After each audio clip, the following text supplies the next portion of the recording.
Oke, Assalamualaikum warahmatullahi wabarakatuh. Salam sejahtera bagi kita semua. Alhamdulillah kita ketemu lagi ya untuk diskusi terkait dengan perbedaan risiko dengan peristiwa kerugian. Nah, mungkin teman-teman, Bapak Ibu sering dengar istilah risiko dan loss event. Nah, kira-kira perbedaannya apa? Nah, ini barangkali kita akan diskusi, kita akan share ya perbedaan dua istilah ini yang memang harus benar-benar kita pahami ya sebelum kita menerapkan manajemen risiko dan penerapan LED. Walaupun LED ini merupakan bagian dari perangkat manajemen risiko. Nah, mohon izin kita lanjutkan. Jadi eh, istilah risiko ya dan loss event itu secara sederhana itu terletak pada waktu dan kepastiannya, ya.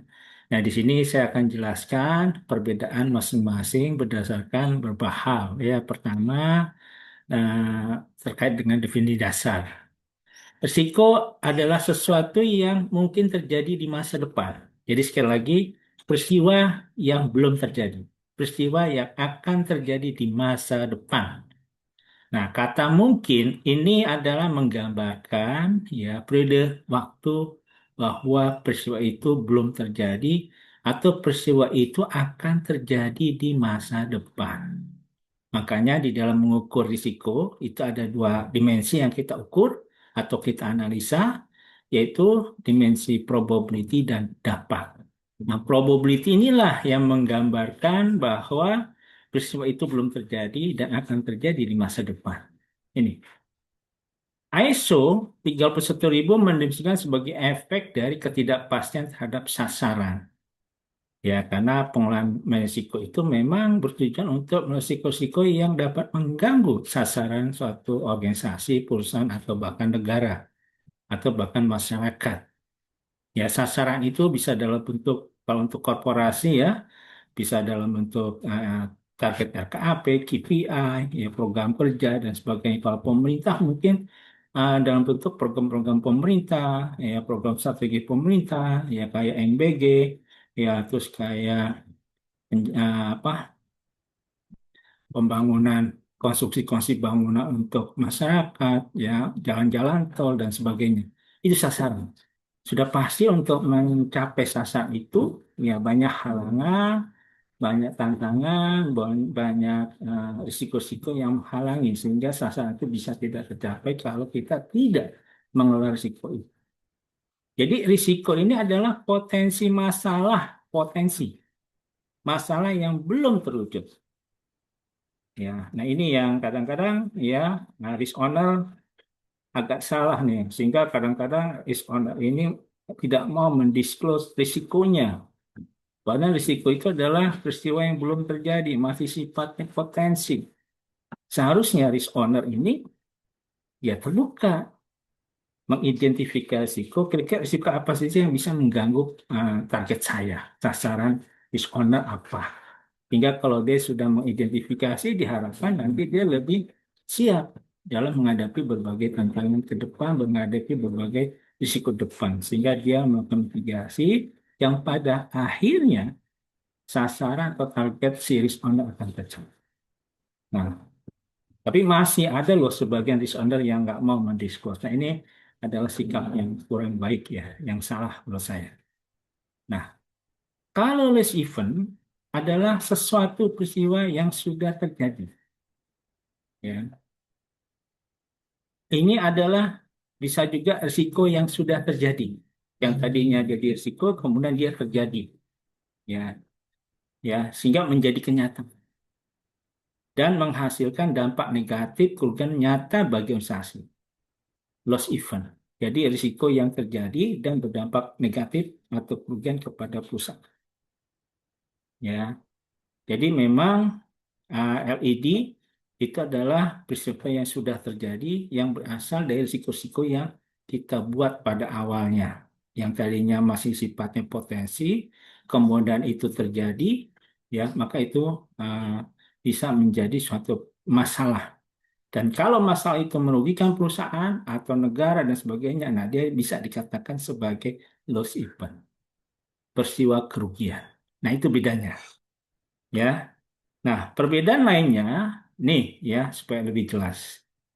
Ya, kalau lihat dari dimensinya nih antara risiko, kejadian risiko. Jadi teman-teman, Bapak Ibu jangan sampai salah lagi nih ya membedakan antara risiko dan loss event. Kalau dari statusnya, risiko itu probability kemungkinan. Ya, karena kita tahu untuk menganalisa risiko itu ada dua dimensi yang harus kita ukur, probability dan dampak. Probability itu menggambarkan seberapa dekat atau akan terjadi peristiwa itu di masa depan. Jadi masih probability, masih mungkin. Mungkin nggak ya ini terjadi, mungkin nggak ya itu terjadi, mungkin nggak peristiwa itu terjadi. Nah, seperti itu. Kalau kita bicara seperti itu, artinya apa? Ya, peristiwanya belum terjadi, tapi masih potensi akan terjadi di masa depan. Nah, beda dengan kejadian, ya, ini adalah fakta sudah terjadi. Misalnya nih, ada kemarin terjadi, misalnya Gunung eh, Merapi, ya, meletus, sudah terjadi tuh, dan merugikan perusahaan, ya, sehingga bisnisnya terganggu operasional. Nah, itu adalah fakta bahwa gunung itu sudah meletus. Fakta, realitas. Ya, tapi karena kita bicara LED, berarti peristiwa atau masalah itu sudah terjadi dan bisa menyebabkan kerugian bagi perusahaan. Nah, itu bedanya jelas ya.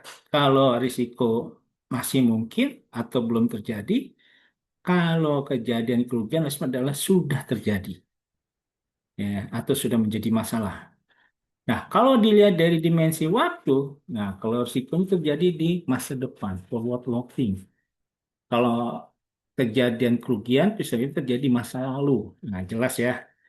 Yang satu terjadi masa depan, yang satu lagi masa lalu. Nah, biasanya loss event ini, kalau dia merupakan peristiwa kerugian, ini akan menjadi salah satu objek audit. Ya.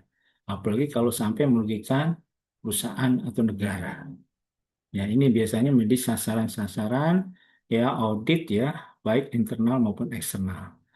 Sifatnya, kalau risiko tidak pasti, kita nggak tahu nih kapan sih risiko itu terjadi. Ya, kita hanya mencoba mengestimasi dengan cara menganalisa probability-nya. Gimana probability-nya? Apakah nilainya satu, 2, 3, 4 kalau kita atau 5 ya kalau kita pakai skala probability 1 sampai 5. Di mana skala 1, 2, 3 itu punya kriteria. Nah, ini yang harus teman-teman pahami cara kita menginterpretasikan, membaca nilai probability ini. Jadi dia tidak pasti karena mungkin, kalau mungkin itu kan kita nggak tahu kapan nih terjadinya, ya. Nah, kalau kejadian kerugian karena sudah jadi masalah, sudah terjadi, maka dia pasti, sudah terjadi. Jadi probability-nya mungkin udah 100% karena sudah terjadi, ya. Nah, kalau dimensinya fokus manajemen, maka ketika kita terpapar dengan suatu risiko, maka kita harus melakukan mitigasi atau pencegahan.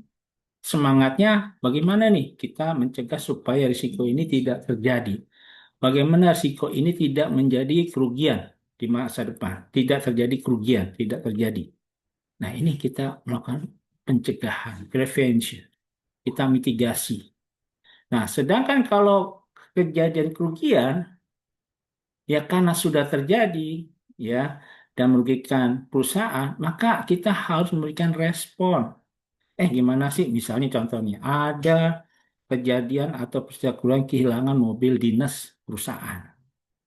Nah, bagaimana meresponnya? Ya, kita harus lapor ke polisi, kita harus menagih. Misalnya kalau perusahaan sudah membayar premi asuransi kendaraan ya, ya kita harus harus meminta ganti rugi ke perusahaan asuransi ya dan melakukan pemulihan.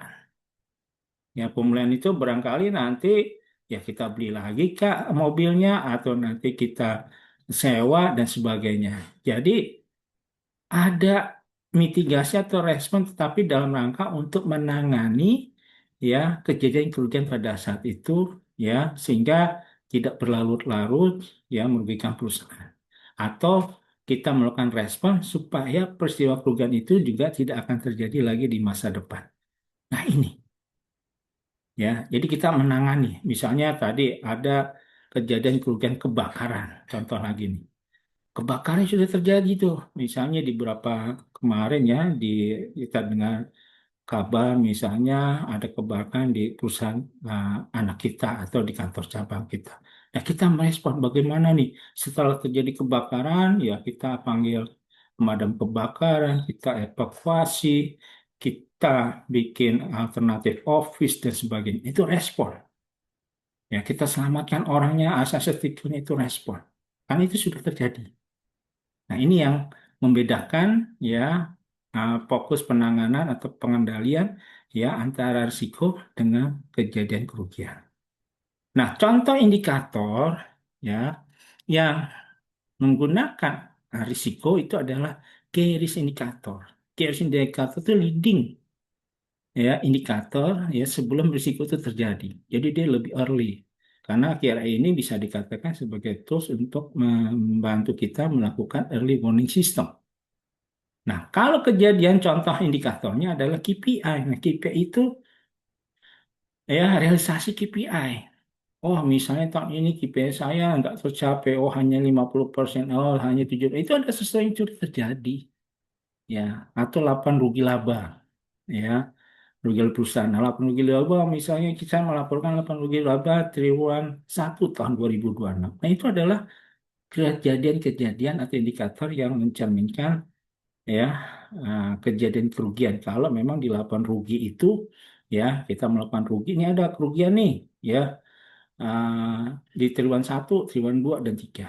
Nah, ini jadi jelas ya kalau KRA adalah sesuatu yang indikator yang belum terjadi ya kalau KPI dan laporan rugi ini ya sesuatu yang sudah terjadi atau masalah yang bisa menimbulkan kerugian bagi perusahaan. Nah, ini perbedaan yang jelas ya antara risiko dan loss event. Atau ini contoh ya kita lihat hubungan sebab akibat supaya lebih clear lagi nih ya perbedaannya. Misalnya dalam manajemen risiko operasional kita sih menggunakan konsep busur panah atau eh, apa namanya tulang ikan, fishbone method atau body analysis. Nah, di sini kita tahu nih, cause-nya apa nih? Ya, cause-nya itu karena terjadi karena adanya faktor penyebab kurangnya perawatan server. Nih saya buat suatu cerita ya. Karena ada penyebab kurangnya perawatan server di suatu perusahaan, maka akan timbul risiko. Nah, risikonya apa? Potensi kegagalan sistem. Nah, ini belum terjadi nih. Tapi ada faktor penyebabnya. Oh, kita tahu nih di perusahaan ini kok kayaknya untuk servernya kok nggak dirawat ya, nggak ada firewallnya, tidak ada antivirusnya, dan sebagainya, tidak menerapkan ISO 27001 dan sebagainya. Nah, karena kondisi itu, ini faktanya di perusahaan itu, sehingga akan timbul risiko potensi kegagalan sistem atau IT shutdown. Nah, ini masih potensi. Nah, potensi ini muncul karena ada penyebab. Nah, kalau potensi kegagalan sistem ini terjadi, nah ini kejadian eventnya. Server mati total pada jam kerja, ya, gara-gara risiko ini terjadi. Gara-gara risiko terjadi, maka server mati. Nah, ini disebut dengan loss event, sehingga impact-nya kerugiannya berapa? 100 juta karena operasional terhenti. Yang tadinya dia harus bisa memproduksi, ya ternyata tidak bisa. Yang seharusnya dia bisa berjualan, nah, tidak bisa ya karena server mati. Nah, ini adalah perbedaan jelas ya antara risiko dan suatu kejadian atau loss event. Nah, kenapa sih kita harus tahu dan penting untuk mengetahui perbedaan risiko dan uh, loss event? Nah, dalam pencatatan data loss event biasanya dicatat dalam loss event database yang menghitung kerugian aktual. Sementara risiko dicatat di dalam register. Ya, untuk dipantau kemungkinan. Jadi kalau list event ya kita punya kertas kerja di mana setiap list owner harus melaporkan apakah ada ya peristiwa kerugian di unit kerja Anda. Dan kalau terjadi, berapa kerugiannya, penyebabnya apa, kemudian apa respon penanganannya seperti apa, kemudian ada nggak tindakan korektif di masa depan supaya kerugian itu tidak terjadi. Nah, itu ada worksheetnya.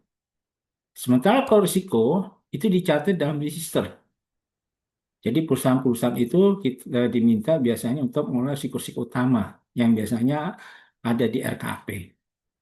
Jadi profil risiko itu kita buat dalam rangka untuk mengendalikan risiko yang bisa mengganggu pencapaian target-target di RKP. Dan ini harus dipantau, dimonitoring, direview setiap bulan. Ingin memastikan apakah mitigasinya efektif nggak untuk mengendalikan risiko itu sampai akhir tahun. Ya, nah ini adalah pencatatannya. Jadi tahu ya, kalau simpan dicatat dalam simpan database, dan kalau risiko dicatat di dalam register atau nanti akhirnya kalau sudah terpenuhi menjadi profil risiko. Yang kedua dalam tindakan, ya bentuknya nih. Jika Anda merisiko, Anda dapat melakukan mitigasi. Nah, contohnya tadi ya terkait dengan risiko gangguan TI dari serangan cyber attack. Nah, kita pasang firewall yang handal ya, supaya kita terhindar dari ransomware atau cyber attack. Nah, ini kalau risiko ya. Jadi kita memitigasi, mencegah supaya jangan terserang cyber attack, ya kita pasang firewall pada database center kita.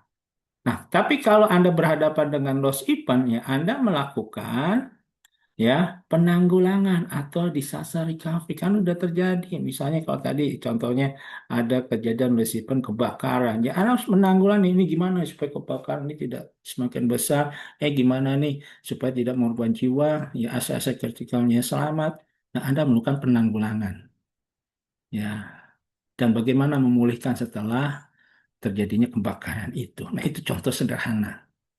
Ya, jadi intinya adalah risiko adalah apa yang bisa membuat kita rugi, yang bisa membuat kita. Sedangkan respon adalah saat kita benar-benar mengalami kerugian.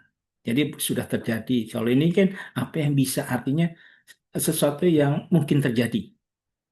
Nah ini ya. Jadi sekira jelas ya sekarang ya perbedaan antara risiko dengan loss event. Nah sekarang apa yang dimaksud risiko? Nah pada webinar-webinar saya sebelumnya saya sudah jelaskan ya di YouTube ya konten-konten terkait dengan penerapan proses Meksiko berbasis ISO. Itu udah saya bikin penjelasan lengkap ya di webinar sebelumnya. Nanti teman-teman bisa lihat di YouTube saya. Ya pengertian risiko itu apa?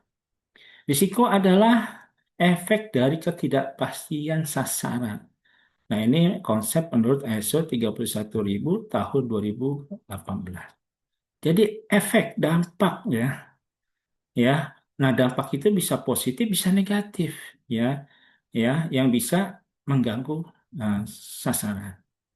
Dan ini ketidakpastian. Kalau tidak pasti, artinya ya sesuatu itu belum terjadi, masih mungkin, ya, dan kejadiannya di masa depan, ya.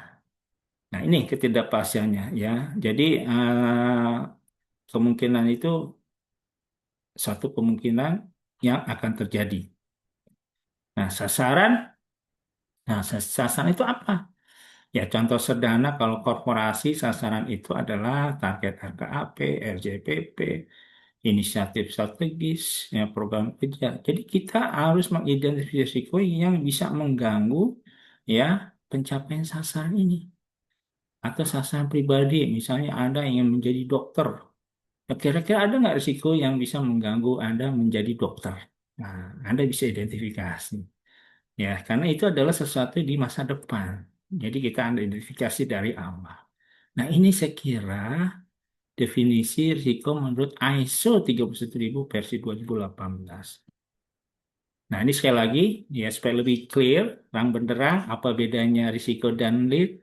Kalau LED, loss event itu berada di masa lalu, sudah terjadi, atau masa kini, ini sekarang. Oh, sudah sekian. Oh, ternyata sekarang saya terlambat. Oh, sekarang ada tabrakan mobil. Ketika kita melihat berita, oh sekarang ya terjadi banjir. Oh, sekarang terjadi apa kerusakan. di IT dan sebagainya. Nah ini LED.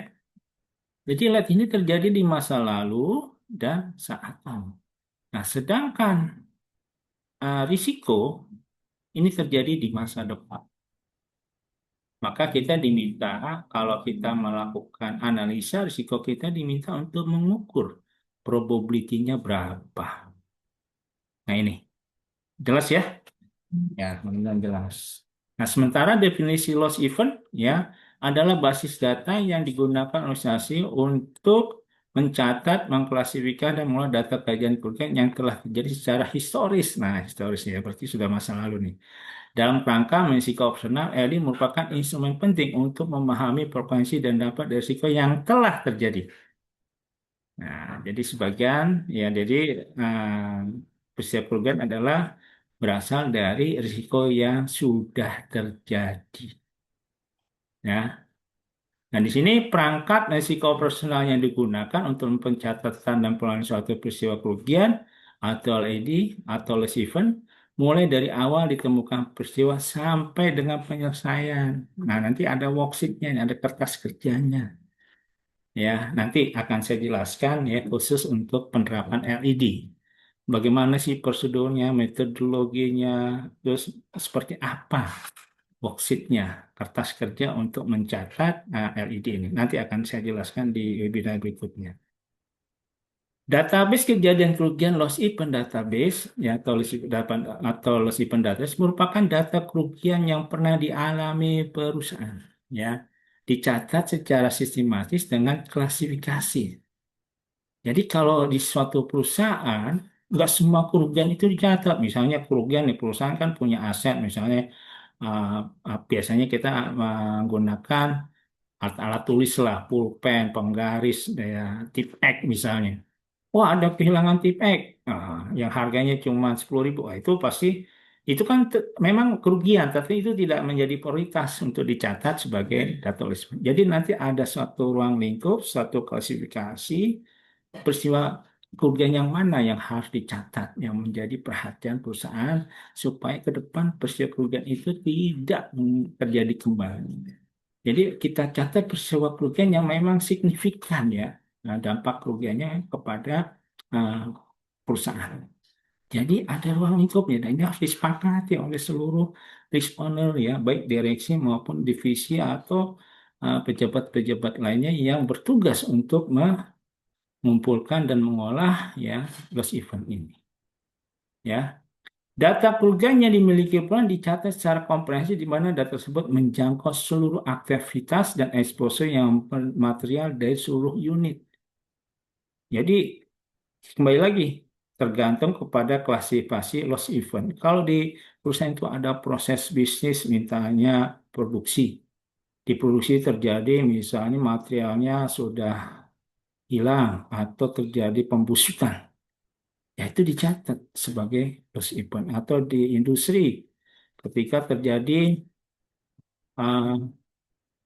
misalnya kesalahan ya di dalam pembayaran klaim yang merugikan perusahaan itu dicatat sebagai loss event. Jadi komprehensif bisa diambil dari seluruh proses bisnis perusahaan atau aksi-aksi korporasi perusahaan yang bisa merugikan perusahaan. Ini dicatat semua dan dilaporkan biasanya kepada pemegang saham supaya jadi concern ya si risk owner atau perusahaan agar peristiwa kerugian ini tidak terjadi lagi di masa depan. Ya, nah ini. Jadi peristiwa kerugian manajemen dinilai sebagai peristiwa kerugian yang diakibatkan oleh risiko operasional, risiko lainnya hukum kepatuhan yang sudah terjadi. Ya sudah terjadi ya. Ya, kalau risiko itu kan masih potensi, ya masih belum terjadi dan akan terjadi di masa depan. Dalam hal ini, loss event adalah peristiwa yang diakibatkan karena adanya kelalaian ya pada kegiatan operasional dan mengakibatkan atau berpotensi menyebabkan dampak kerugian aspek finansial dan non finansial pada perusahaan. Ya, khusus untuk operasional. Nah, bagaimana dengan risiko hukum kalau risiko hukum terjadi? Misalnya kalau risiko hukum terjadi, misalnya terjadi tuntutan hukum dari nasabah kita, dari tetanggung kita, dari mitra kita, atau reputasi ada berita-berita negatif, udah terjadi itu. Tapi yang sudah terjadi, ada berita-berita negatif di media sosial, berita resmi, dan sebagainya. Nah, itu bisa menyebabkan kerugian ini bisa menyebabkan aspek kerugian keuangan dan non keuangan. Nah, ini tergantung nanti kita membuat ukuran kerja dampak ya perusahaan di tersebut. Ya kira-kira berapa ukurannya. Nah, ini ya misalnya sebagai contoh kejadian fraud pada unit kerja tuntutan hukum denda akibat keterlambatan penyampaian laporan kepada regulator, gangguan sistem dan jaringan yang mengakibatkan terganggunya kegiatan operasional atau bencana yang berdampak pada unit kerja. Nah, ini contohnya. Jadi kejadian yang sudah terjadi. Sekali lagi, ini semua tergantung kepada ruang lingkup atau klasifikasi LED yang akan kita catat dan dikumpulkan dari seluruh disk owner. Jadi nanti disk owner yang akan memberikan laporan, oh telah terjadi loh peristiwa kerugian di unit kerja kami senilai ini, penyebabnya ini, siapa PIC-nya, siapa penyebabnya, terus bagaimana melakukan faktor policy atau misi ke depan dan sebagainya. Nah itu adalah dilaporkan oleh risk owner-nya atau proses business owner-nya. Nah, saya kira demikian perbedaannya. Saya kira clear, jelas ya. Jadi, kalau kita sudah mantap bagaimana perbedaan antara risiko dengan LD, ya saya kira nanti bisa dilanjutkan untuk materi-materi berikutnya yang sudah saya sampaikan di apa konten YouTube lainnya. Terima kasih, semoga berguna. Wassalamualaikum warahmatullahi wabarakatuh.